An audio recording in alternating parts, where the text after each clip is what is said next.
P T I رہنماؤں اور جے you I Sherani group نے مشترکہ پریس کانفرنس کی، جس میں پی ٹی آئی رہنما اسد کیسر نے کہا کہ ہم ان تمام سیاسی جماعتوں سے رابطے کر رہے ہیں جن کے الیکشن پر تحفظات ہیں۔ پہلے الیکشن دیکھا ہے جو اس قدر متنازع ہو گیا ہے۔ کمشنر راولپنڈی نے جو انکشافات کیے، اس سے ظاہر ہوتا ہے کہ کتنے بڑے پیمانے پر دھاندلی ہوئی ہے۔ ہمارا مطالبہ بالکل سمپل ہے۔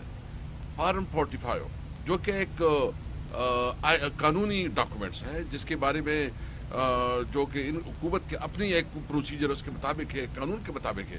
ہمارا مطالبہ یہ ہے کہ فارم 45 کے مطابق جو نتائج ہے، جس کا مینڈیٹ ہے، جس پارٹی کا بھی ہے، اس کو مینڈیٹ تسلیم کیا جائے۔ اور میں چیف جسٹس سے مطالبہ کروں گا، اور ہماری پارٹی مطالبہ کرتی ہے کہ جو کمشنر نے الزامات لگائے ہیں یا انہوں نے جو انکشافات کیے ہیں، اس کے اوپر جوڈیشل انکوائری کی جائے۔ انشاءاللہ اس کے بعد ہم پروگرام بنا رہے ہیں۔ محمود خان چکزئی سے بھی میری بات ہوئی ہے، اور جی ڈی اے کے ساتھ بھی ہم نے رابطہ کیا ہے۔ انشاءاللہ کراچی بھی جائیں گے، کوئٹہ بھی جائیں گے۔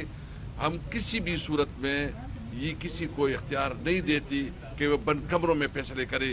یہ فیصلے آئین اور قانون یہ عوام کو دیتی ہے، یہ کنسٹیٹیوشنل رائٹ ہے ایک عوام کی۔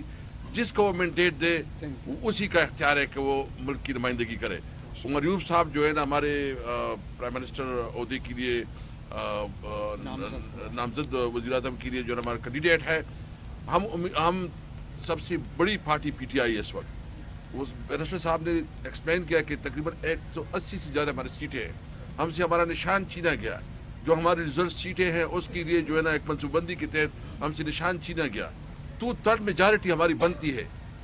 اگر کوئی اور وزیر اعظم بنتا ہے اور کوئی اور اس پوزیشن پہ آتا ہے